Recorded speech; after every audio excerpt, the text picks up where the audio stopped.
Өнөөдөр газар хөдлөлтийн аюулаас урьдчилан сэргийлэх мэдээлэл таниулах өдөр. Сайн байцгаана уу үзэгчдээ. Сайн байцгаана уу хүүхдүүдээ. Сайн. За хүүхдүүдээ сууцгаа. Онцгой байдлын ерхий газараас хүүхд багчвал ард иргэдэд зориулсан газар хөдлөлтийн аюулаас урьдчилан сэргийлэх болон бусад аюулаас өөрийгөө хамгаалахтай холбоотой телевизийн цуврал хичээлийг зохион явуулж эхэлж байгаамаа. Энэ удаагийн бидний зохион байгуулах сэдэв бол газар хөдлөлтийн аюулаас урьдчилан сэргийлэх аюулгүй байдал хангах талаар та хэдийдээ би мэдээлэл өгнө. За бидний өнөөдрийн анхны хичээлд мөнх заяа захиралтай сэтгэм зохицуурын Баярмаа багштай 8-ing Буян жаргал багштай 8-ing ангийн сурагчид оролцож байна. За ингээд хүүхдүүдтэй би өнөөдрийнхөө газар хөдлөлтийн аюулаас урьдчилан сэргийлэх аюулгүй байдал хангахтай холбоотой мэдээлэл өгөх хичээлд орё. За хүүхдүүдээ газар хөдлөлт гэж яг юуг ойлгож байна? Юуг төсөөлж байна? Хүүхдүүд хэлэх үү? Энэ нь болохоор нэг байгалийн гамшигт үзэгдэл. Тэгээд одоо ингээд ард түмэнд болохоор амар их тийм хохирол үзүүлдэг. Тэгээд ингээд газар хөдлөхөөр ингээд газарт ингээд ан цан ингээд үүсч тэгээд одоо ингээд тэрэнд ингээд тийм маш тийм аюултай миний бодлоор л. За маш зөв хариулж байна. За тэгэхээр багш нь одоо та хэдтэй бол ярилцаж ойлголцож би бол одоо хүүхдүүдэд бол мэдээлэл өгж байгаа шүү дээ. Тэгээ мэдээллийг өөрсдөө боловсруулад өөрийн болгоо тэгээд амьдрал ахуйдаа хэрэглэх нь бол манай сурагчдын та нөхдүүдийн бол үүрэг юм байгаамаа. Газрын гүндийг том хавтангууд байдаг юм байна. Энэ том хавтангууд хоорондоо ингээд түлхэлцдэг ч юм уу, эсвэл хоорондоо салдаг ч юм уу. Энэ үед маш тийм хүчтэй энерги ялгардаг юм байна. Ингээд түлхэлцэж байгаа үед нь энерги ялгараад яадаг вэ гэхээр газрын гадаргууд дээр ирээд маш их хэмжээний чичирхэл хөдөлгөөнийг үзүүлдэг юм байна. Энийг л одоо газар хөдлөл гэж нэрлэдэг байгаа. Тэгээ газар хөдлөлтөд одоо хөрсөн дээр ингээ мэдэгдээд байгаа тэр зүйлийг чинь бид нар яаж хэмжээд байна вэ гэхээр хэдэн баалын хүчтэй газар хөдлөлт боллоо энэ гэж ярьдаг штэ. Телевизээр ярьдаг та хүүхдүүд маань сонсч байсан баг.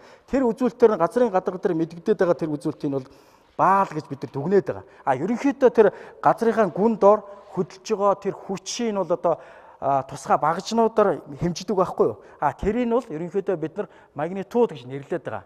За товчхондоо бол газар хөдлөлтийн талаар ойлгоход бол ийм байна. За би хүүхдүүдэд ихлэ газар хөдлөлтийн талаарх хэд хэдэн зургийг үзүүлье гэж бодож байна. За энэ маш том хэмжээний газар хөдлөлт болсон. За тэгээ байшин барилга нурсан гал асж байгаа ийм аюул. За дараагийн зураг. За байшин барилга ингээд нурцсан байж байна. Хүүхдүүдэд харагдж байна тийм ээ? Хятад улсад болон Непал замун одоо төвдөд болсон газар хөдлөлтүүдийн зургийг харуулж байна л да. Ингээд одоо шороон дарагдчихсан энэ хүүхэд ингээд газрынхаа аврагч нар ирж хайжгаад гаргаж ирсэн юм зураг байгаа. Энэ Хятад болсон газар хөдлөлтөн дээр энэ хүүхдийг аав нь ингээд ингэртээ тэврээд ингээд доошоо бүхийгээд ингээд хамгаалаад ингээд энэ хүүхд амьд үлдсэн. Тэгээд аав нь бол өөрөө амнасаа алдаад хүүхд бол амьд үлдсэн юм тохиолдол гарсан л да. Тэгээд нэгэсэнд бол эцэг нь бол одоо бид нар ярьж байгаа явцад гарах тэр зүйл дээр яригдах байх. Ингээ яагаад бүхийгээ хамгаалаад үлдсэн бэ гэдэг талаас нь тайлбарлаж хэлнэ. Иймэрхүү хор хөнөөлөг бол газар хөдлөлт үзүүлдэг юм байна. Байшин барилга нурчдаг юм байна. Хүний амьнаас эрсддэг юм байна. Ингээ шороо тоос бужигнчихсан ингээл олон хүн бужигнаад ингээ харагдаж байгаа биз та хэдий тийм ээ. За газар хөдлөлт болсууд ямархуу хор хөнөөл учруулдаг юм бэ гэдгийг дараагийн слайд дээр үзүүлье. За бид түрүүн ярьсан шүү дээ. Олон хүний амьнаас эрсдэнэ гэж тэгж байгаа. Олон хүний амьнаас эрсдэнэ. За эрүүл мэндээр хохирно гэж. Газар хөдлөлт бол одоо байшин барилгадад дарагдаад гар хөлн хугарч гэдэг юм уу гэх мэтлэнгээ иймэр эрүүл мэндийн хохирол амсгана. За хүүхдүүд эцэг эхээ алдах өнчрөх асуудал үүснэ. За сэтгэл зүйн хямралд орно гэдэг. Түрүү манай хүүхд ярьлаа шүү дээ. Сэтгэл санааны хямралд орно. Сэтгэл зүйн хямралд орно. Барилга байгууламж нурна. За ер нь ихэвчлэн газар хөдлөлт болсон үед бол гал төмөр гарах гэдэг. Гал төмөр гардаг. За тэгээд цахилгаан тасарна, халуун уус тасарна, халаалтын шугам эвдэрнэ. Иймэрхүү зүйл бий болно. За дээр эмх цамбраагүй байдал бий болно. Сая зурган дээр харагдсан маш олон хүмүүс ингээ бужигналдаад, айсан, сандарсан гэдэг эмх цамбраагүй байдал бий болох ийм хүчин зүйл болчих гээд байдаг. За үүмийн сандрал бий болно. 1967 онд Булган аймгийн Могд сум төдөлсөн газар хөдлөлтийн үед одоо өнөөдөр амьд сэрүүн байгаа зарим өгчтэй ярьж байгаагаар бол ингээд зогсоход их тийм хүндэр зогсож чадахгүй болтлоо тэгж газар хөдлөлт чичиргээл бий болж исэн. Тэгээ тэрнээс болоод маш олон хүмүүс их айсан гэж. Бүр ингээд айгаад ингээд салгалаад гар хөлн салгалаад ингээд 50 байдалд орж чадахгүй. Тийм зүйл болдгийм байлээ гэд манай ахмадууд ярьж байсан л да. За харилцаа холбоо тасарна. Бидрэг одоо хоорондоо утас шүрмсээр ярих ч гэдэг эдгээр зүйлүүд мань чичиргэлээс нураад эвдрээд харилцаа холбоо тасарчна. За зам харгуй шороо ингээд байшин барилга нураад ингээд овоороод зам харгуйг хаадаг ч юм уу нуранг бий болдог ч юм уу ингээд зам тээвэрдэг гэх мэтлэнгээ маш олон тийм хор хөнөөлийг бол газар хөдлөлтийн чичирхийл бол үзүүлдэг юм байна. Тэгэхээр энэ хор хөнөөлтөй зүйлтэй холбогдуулаад бид нар аюулгүй байдлаа хангах асуудал нэн төрөнд гарч ирж байгаа. Хаана байгаа юм бэ гэдгээс шалтгаалаад өөрийнхөө аюулгүй байдлыг хангадаг. Жишээлбэл хүүхд багч бол сургууль дээр хичээл ороод байж болно шүү дээ, тийм ээ. Сургууль дээр байж болно, цэцэрлэг дээр байж болно. За манай ах эгч нар аав ээжүүд нь яг ажилдаа явчихсан ажлын байран дээр байж болно. За гэр орондоо байгаа хөгшчүүд маань одоо орон сууцтай байж болно. За зарим хэсэг маань одоо үзүр үйлчлэгийн газар явж яаж болно. Дэлгүүр оршоон дээр явж яаж болно, машинтайгаа явж яаж болно. За тэр үтгэл одоо тэр доор газрын доорхоо гараж дотроо явж яаж болно гэх мэтлэнгээ. Энэ хаана байна? Тэндээ өөрийнхөө аюулгүй байдлыг хангана гэдэг ийм зарчим байгаа да. Газар хөдлөлтийн аюулгүй байдалтай холбоотой нэг 3 үе шатн дээр анхааруул их зүгээр байгаа. Нэгдүгээр яах ёстой юм бэ гэвэл газар хөдлөлт болохоос өмнө бид нар юун дээр анхаарах юм? Газар хөдлөлт болсон үед юун дээр анхаарах юм? Газар хөдлөлт болсны дараа юун дээр анхаарах юм бэ гэсэн ийм одоо 3 үе шаттай уялдаа холбоо бүхий аюулгүй байдлаа хангах тал дээр хүүхдүүд минь анхааруулах зүйтэй байгаамаа. Газар хөдлөлтийн үед өөрт учруулж болох эрсдлийг тодорхойлох хэрэгтэй гэж байгаа. За эрсдэл гэж юу гэж ойлгож байна хүүхдүүдээ? Эрсдэл гэдэг нь эрсдэл гэдэг нөгөө хүний ямар нэг ингээд биед гимтэх, эд хөрөнгөө алдах, тэгээд юу гар хөлөө хуглах, бас амь насаа алдаж болох тийм эрсдэл. Яг зөв. Яг зөв. За нэмгэр нэмэх вэ? Баярлалаа. Эрсдэл гэдэг нь тухайн үн тохиолдож болох аюул. Маш сайн байна. За саяны хариулсан хүүхдтэй баяр хүргэе. Би энэ дэлгэцэн дээр одоо өнөөдөр манай ерхий боловсролын сургууль дээр байгаа бодит амьдрал дээр байгаа зарим зүйлийг хүүхдүүдэд харуулах гэж бүр зориуд зургийг авч гаргаж байгаа. Энэ бол одоо манай сургуулиудын нэг давхурт тийм ээ, хоёр давхурт та нар өөрсдөө харж байгаа бах тийм ээ. Бид нар яадгүй хөхөөлөр ингээд шилэн хоргон дотор тэмцээн оролдоонд орсон одоо ингээд тэмцээнийхээ цомыг, диплом ингээд бусад зүйлүүдээ ингээд үүднийхээ хэсэгт ингээд байршуулцдаг. Энийг яагаад би ингээд зургийг гаргаж та хэд эрсдэл гэж тайлбарлаж яриад байгаа. Яагаад эрсдэл учруулах энэ зүйл? Гүйж байгаа хүүхдэд бас нөгөө хөл рүү нараад тэгээд явж байгаа саад болчихж байна шүү дээ. Яг зөв, яг зөв. За улс улд Маш хүчтэй чичиргэн болдог учраас шилэн амархан агардаг, өндөрт байрладаг учраас хүний толгой дээр унах, хүлдтэй эглэх маягаар саад болох эрсдэлтэй. За зөв байна. Зөв байна. Газар хөдлөлтийн чичиргэл болоход бол энэ шилтэй зүйл бол маш их хагардаг. Саяны тайлбарлаж байгаа шиг бид нар чичиргэл болоод дуусны дараа нэг сургуулиасаа гарах гэж гэдэг юм зарим нь айс сандраг гүйж харяаж явхад шилэн дээр халтраад унна, гар хөлөө зүсгээс ахуулаад ийм эрсдлүүдийг бий болгоод байгаа. За энд бас нэг хэдэн зураг байна хүүхдүүдээ. Энэ маш том хэмжээний толь коридортой ингээд хадчихсан байж байгаа. За бид нар сая ярьлаа шүү дээ, тийм ээ. Чичиргэл болгон толь яах вэ? Хагараад унчихна. За зарим сургуулийн үүдний хаалга энэ төр бол ийм шилэн хаалга байгаа. Шилэн хаалга. Шил яана гэж би яриад үлээ. Хагарна. Гарахад бас хагарахад ийм саад болох байх нь шүү дээ. За зарим сургууль ийм гэрлийнх нь гэрэл нь бол ийм дүүжлүүртэй савлдаг ийм гэрлүүдийг хийчихсэн байж байгаа. За энд нэг байгаль зүйлдээ ийм нэг зураг байна. Энэ нөгөө сургуулийн аварын одоо нэмэлт гарц байдаг шүү дээ. Аюулгүй гарц. Тэрэн дээр байчид манай зарим сургууль дээр бол ингээд бараа хураагаад хаалга үүдийн чойжлоод ингээд гарахд боломжгүй байдалтай ийм болгочихсон байж идэг. За энд ямар эрсдэл бий болох юм бид нар? Газар хөдлөлтний чичиргэнээс болж одоо хаалгыг унж өмнөр нь тэгэлж одоо нээх боломжгүй болгоно. Харин тэр юу н дэлгэцүүд нь болонгууд унж хагарч дээрээс нь одоо энэ гүйж байгаа хүүхдүүдэн дээрээс унж толгоо болон биеийн гэмтэх аюултай байдаг. Зөв. Маш сайн байна. Саяны зурган дээрх яг эрсдлүүдтэй холбоотой зүйлийг манай хүүхдүүд зөв ярьж байна. Маш зөв ярьж байна. Япон улс газар хөдлөлтийн маш их чичиргэл дотор амьдардаг ард түмэн гэдэг та хэд маань хэлүүлдэг юм байдэн тийм ээ. Газар хөдлөлтийн болж байсан сургамжаасаа аваад ер нь эргэн үнд юу хэрэгцээтэй байдгийм бэ? Хүүхдэд юу хэрэгтэй байдгийм бэ гэдэг зүйлийг л маш сайн судалж байгаад энэ зүйлээс гаргаж ирсэн туршлагууд байгаа. Тэгээ энэ туршлагатай холбогдуулаад би өнөөдөр нэг дадлагыг бүгдээр хамтарч хийя гэж бодож байна. За тэгээ та хэдийн өмнө тавьсан энэ цаас байж байгаа. За бүгдээр цаас аваарай. За ингээд гартаа цаасаа барьчих. Цаас барьчих. За тэгэхээр ингээд чичирхийллийн дараа бүгдээр ингээд гадаа гараад ирсэн үед бол байшин барилгын маань ойролцоо ингээд цаас хийш жоох нь шүү дээ. За энэ цаас зарим цаас нь цэвэрхэн цаас байж болно. За бас зарим нь ямар байж болох вэ? Бохир цаас байж болно шүү дээ, тийм ээ? Урагдсан янз бүрийн цаас байж болно. За одоо бүгдээр цаасаа ингээд бариад яг голоор нь ингээд нуглаарай. За ингээд голоор нь нуглая.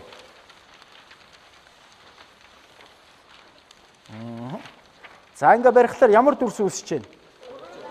Гурвалжин дүрс үүсэж байна, тийм ээ? Ингээд суур талынхаа нэг үзүүрийг эсрэг талын гурвалжингийнхан яг талд нь ингэж бодохлоор тал дээр нэг 50% дээр нь яг голлуулж жагаад ингээд энэ үзүүрээ авчираад ийш нь авчираад нугалдаа хүүхдүүдээ ингээд яг талын ингээд бүгдүүд ингээд дараараа нугалж ирчээд багшигаа нэг харж байна уу? Ингээд нуглаа дараараа. За одоо цааталт нь нөгөө үзүүр нь үлдэж байна уу? Нөгөө үзүүр нь үлдэж байна тийм ээ. Тэнгүүт нөгөө үзүүрээ авчираад яг энэ нугларсан тал дээр нугалсныг үзүүр дээр нь авчираад нуглааныхын зааг дээр авчираад тааруулаад үзүүрийг ингээд барьчих. Ингээд давхардуулаад барьж байгаа шүү дээ. Хоёр эргэмгнүүд хоёул яг зэрэгцээд явж байна. Багшийн ярьж ойлгож байна уу? За ингээд нугалч. Яг зөв, сайн байна. Ингээд нугалж штэ ингээд цааснуудаа тийм ээ. Ингээд нуглаараа. Зөв. Сайн байна. За хүүхдүүд хараараа багшийн нугалцсан. За ингээд нугалчлаа тийм ээ. Тэнгүүтээ дээрээс ингэж цаашаа барьж байгаа дээрээс нь ингээд харахаар энэ цаасманд голоор ингээд ангарахаатай байгаа. Тийм байгоц? Ангарахаа.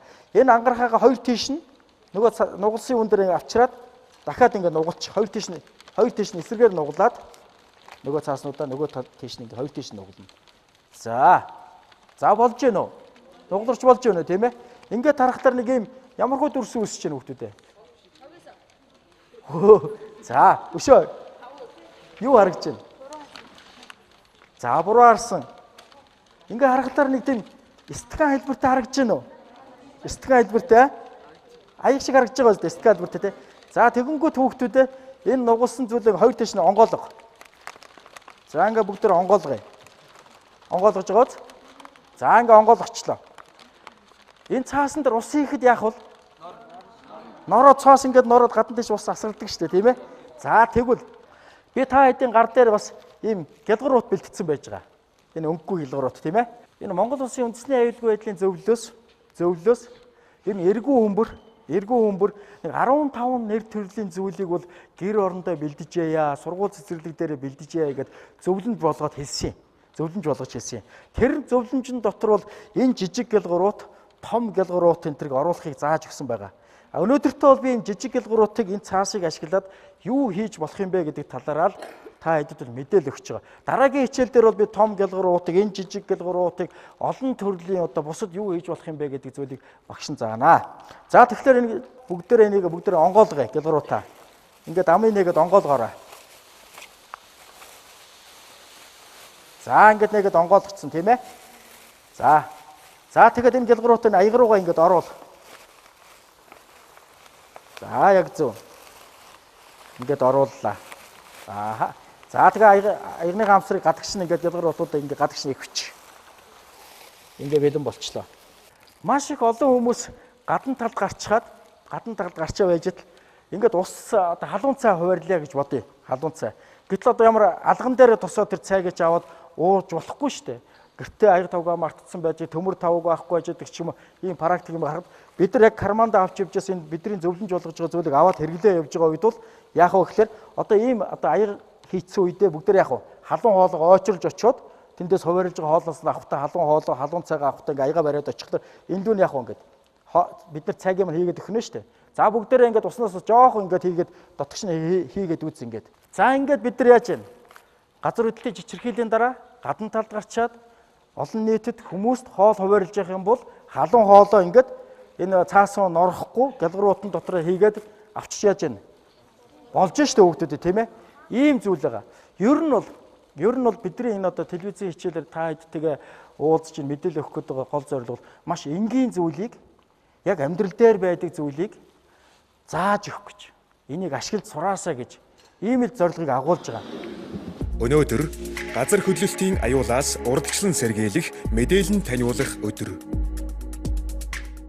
Хичээл орж байгаа үед газар хөдлөлтийн чичирхийл болох юм бол багш хүүхдүүдэд маш хурдан за хүүхдүүдэд ширээн доогуур ороороо гэдэг тийм чиглэлийг өгөх нь зүйтэй байгаа. За энэ зүйлийг хэлэхээс өмнө би нэг хэд хэдэн тийм зарчим байдаг. Энэ зүйлийг би слайдаар үзүүлье хүүхдүүдэд. Гүүж болохгүй. За буцаж болохгүй. Ингээ бид нар гадагшаа гараа явж байгаа ганцаараа буцаад өөдөөс ирж байгаа хүмүүсийн өөдөөс явбал яах вэ? Төгжрлөө үсгэн штэ. Өөрөө төдгөдөд унж болно. Тийм учраас буцаж болохгүй. Нэгэнт бүгдээрээ дөрмийнхэн дагуу гадагшаа гарч байгаа бол адилхан гадагшаа гарна гэсэн. Энэ яагаад газар хөдлөлтийн чичирхийллийн дараа гадагшаа гар гэж зөвлөмж өгöd байгааг бол чичирхийллийн дараа дахиад давтан хөдлөлт гэдэг зүйлүүд ихэвчлэн болоод байдаг. 2 цагийн дараа ч гэдэг юм ингээд ойр ойрхон давтан хөдлөлт гарчих гадаг. Тийм учраас гаргаж байгаа.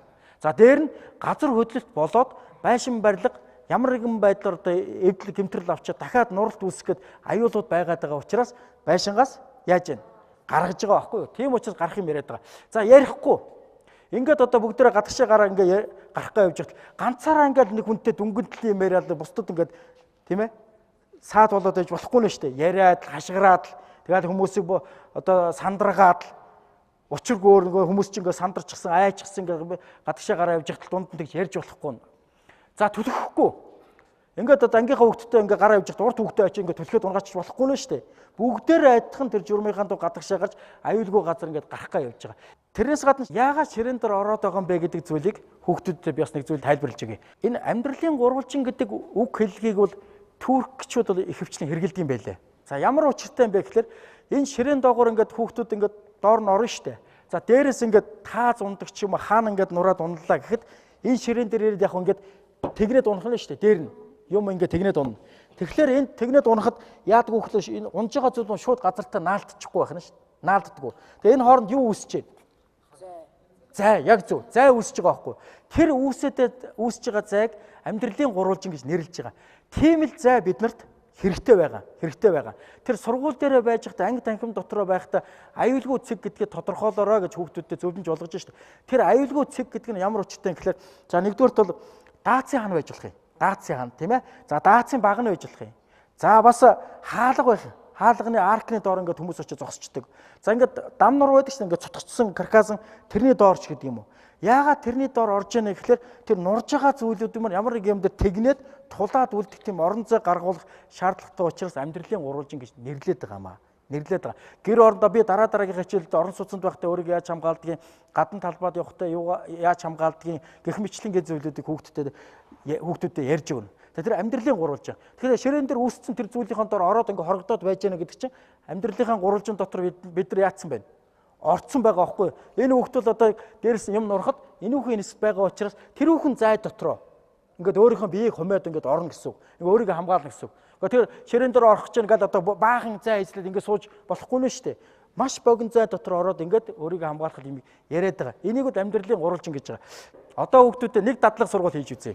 За багш нь одоо газар хөдлөлт боллоо гэд та хэд дохио өгөхлөр хүүхдүүд яг ширээн доогуур орох нь шүү дээ. Ширээн доогуур ороод багшийн команд дохиог хүлээгээ заавар чиглэлийг өгөөд ингээ байж ин дараа нь багш нь босоороо гэхлээр хүүхдүүд босох нь. За тэгээд түрүүний ярьдаг дөрвөн зарчмаараа гүүхгүй, төлөхгүй, ярихгүй, буцахгүй гэд ингээ гадагшаа гарах нэг дадлага хийж үзье. За хүүхдүүд анхаарч байгаарай. За газар хөдлөлийн чичирхийл мэдээлэлээ хүүхдүүдээ ширээн доогуур ороорой. За ингээ бүгдээрээ ингээ ширээнийхээ өднөөс ингээ бариа доошоо суучин тийм ээ. За ингээд нэг газар хөдлөлийн чичирхийл нэг дунджаар нэг 20-30 секундын хугацаатай ингээ савлаад хөдөлж байгаа. Чичирхийл болно. Ингээ энэ тэр болтол ингээ хөлнөөсөө барина. Маш хүчтэй байх юм бол хүн ойчоод байдаг учраас тэр хөлнөөсөө барина шүү. Ширээний хөлнөөс барина хүүхдүүдээ. Ширээний хөлнөөс ингээ барьсан байна. За ингээ газар хөдлөлийн чичирхийл дууслаа багш яах вэ гэхээр ингээ хараа байж байгаа юм чи өөрийгөө ч бас хамгаалсан байна. За хүүхдүүдээ босоорой. За ингээ ширээнээс босно. За ингээ босоод гараад ирнэ тийм ээ. Босчин чичирхийл дууссан.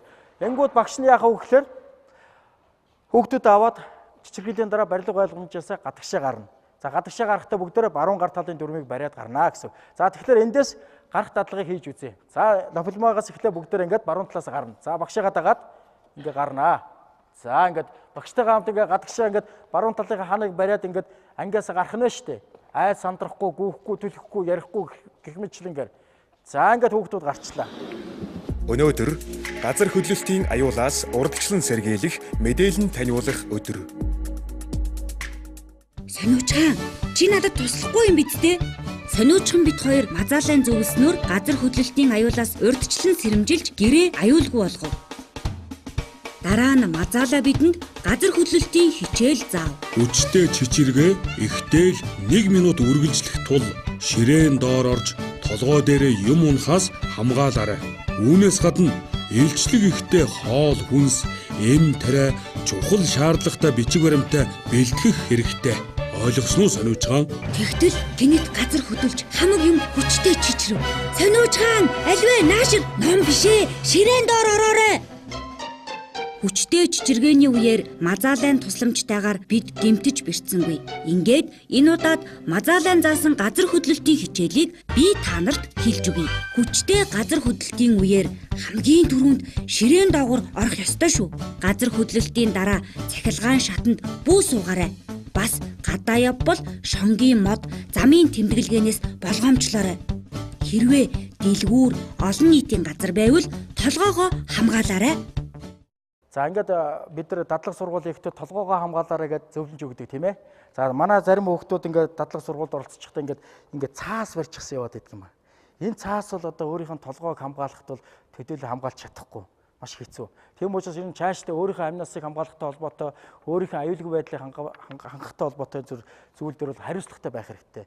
Өөрөө бүр чин сэтгэлээсээ тэр асуудал ханддаг байх хэрэгтэй. Энэ миний амь настай холбоотой зүйл ярьж байна гэдгийг бол хүүхдүүдэд сайн ойлгох хэрэгтэй. Түүнээс одоо ийм нэг цаас барьчаад гарах юм бол энэ бол одоо өөрийн чинь хамгаалж чадахгүй зүйл байгаа. За ер нь нэг ийм зүйлийг би хүүхдүүдэд сонирхуулж үзүүлэх гэсэн. Энэ бүр Японы сургуулийн хүүхдийн хэрэгэлдэг зүйлийг бол авчруулад та хэдэд харуулж байгаа юм л да. Энэ ингээд цүнхэндээ хийчдэг. Чичиргээл болсон үед бол гадагшаа гарахтаа энэ малгайгаа өмсөд ингээд гарч байгаа. Энэ малгай нь болохоор ийм порлонтой дотор зөөлөвчтэй гадна талдаа юм гялгар галж чадахгүй бас ингээд норохгүй энэ цүнхэнд байгаа энэ авсаархан хөнгөн энэ зүйлээ аваад түрүүн одоо ширээнээс босоороо гарыягаад хэлэхэд багштай гамт босохдоо энэ малгайгаа өмсөд яах нь гадагшаа гарах нь шүү дээ. Ингээд өөрийгөө хамгаалдаг. Толгой дээр юм шороо тоос ингээд одоо гал мал тоошор баахан бужигдсан байж тээ. Энэ үдийн малгайгаа өмсөд ингээд багштай гамт бүгдээ хүүхдүүд ингээд гадагшаа гараад явдаг юм байна. А түүнээсш түрүүний миний яриад байгаа нэг цаас барьчаад нэг ном барьчаад толгой дээр бол бариад явах нь тийм зохимжтой биш ээ. Тийм учраас өөрийнх нь толгойг хамгаалах, аюулгүй байдлаа хамгаалах тал дээр бол манай хүүхдүүд сайн бас анхаарал хандуулаарай гэдгийг багш нь зөвлөх гэсэн. За анх хоёр асуулт байх шиг байна. За анх хоёрт микрофон өгөрөө. Ингээд өөрийнхөө толгойг хамгаалах юм зүйл байхгүй, ном ширээ байхгүй. Жишээлбэл биеийн тамирын хичээл орж ивэл яг яах вэ? Биеийн тамирын хичээл орж илүү.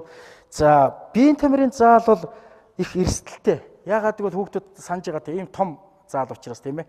Дээрээс хавтангууд нуурах энэ төр аюул ихтэй байдаг. Ер нь бол чичиргээл болоход бол нэг тийм босоод гүүхгүйгээр 50 байх асуудал эхлэж чухал. За тэгээ болж игэл хан тал руугаа хүүхдүүд те заалныхаа голдож хан тал руугаа зааланд ч одоо бид нар нэг урт ширээ сандлууд байдаг штэ. Тэрнийхээ ойролцоо очиод ингээд доошгоо бүхийгөөд өөрийгөө хамгаалах суух нь их чухал шүү. А түүнээс яг заалныхаа голд байх юм бол дээрээс унах юм бол том тулгуурууд их зайтай учраас унах эрсдлүүд их байгаа. За өөр асуух юм байна уу? За тэнд микрофон өгөрөө хүүхдүүдээ. Одоо нөө Японы хүүхдүүд наад малгай гэж өмсөд гардаг гэсэн штэ. Тэгэд яг ингээд чичирхийл болоод юунаасаа сургуулаасаа гарч яхад толгоон дээр нь тоосог тэгэд хан тааз нураад унвал гэмтэх болов. Том хэмжээний хүнд юм нурахад бол мэдээж гэмтэн. Чичирхийлэл дуусны дараа гэдэг нь бол биднэрт ямар нэгэн байдлаар амс хийх хугацаа өгч байгаа. Тэрүүх хугацаанд дотор тэгээд гадагшаа гарнаа л гэсэн үг. Гадагшаа гарна. Амс хийлдэг гэж яг чичирхийллийн үед бол юм дээрээс унах юу ч байж болно. Тэр үед бол амь насанд халтай. За, лапилма асуулт байна. Сая нөгөө нэм гэрэл одоо ингээд энэ тоосго ингээд дээрээс унуулаа ингээд хамгаалахын ингээд баталгаатайг асуусан шүү дээ. Тэгээ ингээд өөргөө яг ингээд найдвартай хамгаалъя гэвэл яг энэнийхээ ингээд дээрээс давхар ингээд ном бариад явж болох уу? Болно тий? Давхар ном бариад явахад уг нь бол энэ зориултын ийм зөөлөвчтэй малгай энэ төр байх юм бол харьцангуй шууд учруулах хохирол нь бага хүүхдүүдээ. Энэ малгайгаа өмсчөөд дахиад ингээд ном бариад яв. Тэгээ номоо энэ дээр бариад явах бол тийм их зохимжтой биш. Ер нь бол хүүхдүүдийн цүнх байна штэ. Цүнхнийх нь гадна талын тагладаг таг нь цүнхээ үүрчээд гарахтаа тагаа ингээд нөмрөөд таг нь ингээд хамгаалтын ингээд малгай шиг манай өмсөж байгаа албаагч малгай шиг дуулга болчдөг байхгүй. Ингээд хамгаалчих юм бол дээрээс юм унахад бол харьцангуй аюул багтай. Ер нь мэдээж одоо энэ бол малгай толгой бол аюулыг л бууруулах, уучрах эрсдлийг бууруулах зорилтоор өмсөд байгаа шүү дээ. Бүрэн одоо том хэмжээний хавтан одоо дээрээс толгой дээр муучвал бас том эрсдлийг үүсгэнэ. Тэр болгон хамгаалж чадахгүй. А чичирхийл дуусны дараа гарна гэдэг чинь тэр хавтан унах хугацаанд болоод унтсан хойно бид нар л аюулгүй байдлыг хангаж гарах гэдэг шүү дээ. Байшин барилга нураагүй үед нэг гарч ийн. Гэхдээ нураад бид нар өөрсдөө нуранган дор дарагдцсан үед яах ёстой юм бэ? Энийг би яг дараагийнхаа хичээл дээр газар хөдлөлт болоод нуранган дор дарагдсан үед яах ёстой юм бэ гэдэг энэ цоврал байдлаар хүүхдүүдэд хэлж өгөх гээд байгаа. Өнөөдрийн хувьд бол яг урьдчилан сэргийлэх, эрсдлээ хамгаалах, ямар хуу зарчим байдаг, юу ашиглаж болох уу гэдэг маш энгийн зүйлүүдийг л хүүхдүүдтэйгээ мэдээлэл хуваалцаж байгаа. За ер нь газар хөдлөлт гэхгүй бусад одоо гамшигч гэдэг юм ямар нэг аюул тохиолдоход эргэн хүн өөрийгөө хамгаалах болон бусдад тусламж үзүүлдэг юм бэ. Энэ их олон улсын байгууллагууд судалгаа гаргаад яг газар хөдлөлтийн үед оролцож байгаа хувь хэмжээг нь үзсэн чинь 80-аас 90% нь би өөртөө бусдад тусламж үзүүлдэг юм бэ. Бусад үлдсэн хэсэгтэр нь яг мэрэгжлийн байгууллагууд ирж тусламж үзүүлдэг юм бэ. Хэрвээ өнөөдөр одоо хажуухан талд гал гарч яхад хүүхдүүдэд гал гарч яхад дараагийн хичээл дээр бас ярилцъя. Гал гарч яхад гал онцгой байдлын байгууллага ирж гал унтраана гэж бодоод тэрийг хүлээгээд байхаас илүүтэй бидний хажууд юу байж ус зөөчмөр хувин байвал ус аваад тэр гал руу цацдаг ч юм уу. Ямар зайнад цацж болох уу гэдэг ч юм уу. Хоорондоо цув зогсчод хувингаа дамжуулаад ус цацсан ч гэдэг юм уу. Яг энэ бол амьдрал дээр байдаг. Бид нар хэдийгээр тэр хөгжөөд босронгуулаад тэр галыг унтраах машин техник байгаа боловч хүнийхээ хувьд өөрийгөө хамгаалах тэр одоо байгалаас заяасан тэр зүйл бол одоо өнөөдөрт маш их чухал болж байна гэдгийг бол сүүлийн үед ихээхэн ярьдаг болсон. Тэр ховинтой усыг хүртэл аваад цацдаг байх нь шүү дээ. Маш энгийн арга хэлбэрүүдийг хэрэгэлдэг, энэ чиглэл рүү анхаарлаа хандуулдаг болсон шүү гэдгийг хүүхдүүдэд бас хэлэх гэсэн. Тэгэхээр би бол та хэдийгэ хүүхэд гэхгүйгээр энэ одоо ахлах ангийн хүүхдүүд нь ямар үүрэгтэй байх юм, дунд анги нь ямар байх юм, бага анги нь ямар байх юм. Одоо та хэд бол 8 дугаар ангийн хүүхдүүд байгаа шүү дээ. Тэр үтгэл одоо газар хөдлөлт болох нь 8 дугаар ангийн хүүхдүүд нь 2 дугаар ангийнхаа хүүхдүүдийг тэр ангийн тэр хүүхдүүдийг гадагшаа гаргахад нь туслана. Эсвэл одоо бид нар та нар дээр ирж чадахгүй байж болно шүү дээ. Онцгой байдлын байгууллага өөрсдөө эрсдэл хамсч болно да хүүхдүүдэд. Гэвтэл сургуулийнхын барилга нурцсан багт та хэд гэмтцсэн хүүхдийг хараад, хашгираад байгаа хүүхдийг хараад зүгээр байж чаддгүй юм байна. Очоод нөгөө хүүхдэд туслан дэмжлэг үзүүлэх гээд оролддог юм байна шүү дээ. Тийм учраас ямар тусламж үзүүлж болох уу, ямар гэмтэлтэй үед туслах уу, ямар өвчний үед яах уу гэдэг маш энгийн арга технологиудыг бол манай хүүхдүүд мэддэг байх хэрэгтэй байгаа. За өнөөдрийн хүүхдүүдэд зориулсан бидний хичээл ингээд үүгээр өндөрлж байна. За энэ 7 хоногийн 22-23-ны өдөр Монгол орон даяар газар хөдлөлтийн гамшигаас урьдчилан сэргийлэх тийм таниулах өдөртөө холбогдуулаад сургалтуудыг зохион байгуулна, дадлаг сургуулиудыг хийн, ерхий босрлын сургууль, цэцэрлэг, ясл гээд бүхий л хүрээнд орон сууцнд амьдарч байгаа манай ард иргэч гэсэн дадлаг сургуульд сургалтанд оролцож хамрагдах ёстой байгаамаа. 23-ны өдөр 16 цагт бол зарлан мэдээллийн дуу тохио Улаанбаатар хотын хэмжээнд дуурхлаар манай хүүхдүүд сургуулиасаа гарах, цэцэрлэгээсээ гарах, орон сууцнаасаа гарах, албан байгууллагад барилга байгууламжаасаа гарах ийм дадлаг сургуулиудыг хийн. Энэ дадлаг сургуульд бол нийт ард иргэдийгээ идэвхтэй оролцоорой гэж хүсэж байна. За дээр нь бас өнөөдрийн сургалтын суусан манай хүүхдүүд найз нөхдөдтэй очиод хэлээрээ өөрсдөө ч гэсэн дадлаг сургуулийн үед өнөөдрийнхөө одоо танхимынхаа хичээлээр сурсан зүйлүүдэд амьдралдаа хэрэгжүүлээд хариуцлагатай байгаад найз нөхдөдтэй хэлээд мэдлэг түгээнэ гэдэг чинь гайхалтай буйны ажил шүү дээ. Буянтай зүйл хийж байна. Тийм учраас ийм зүйл дээр анхаарч ажиллаарай гэдгийг уриалаад өнөөдрийнхөө хичээлийг өндөрлж байна. Баяртай хүүхдүүдээ.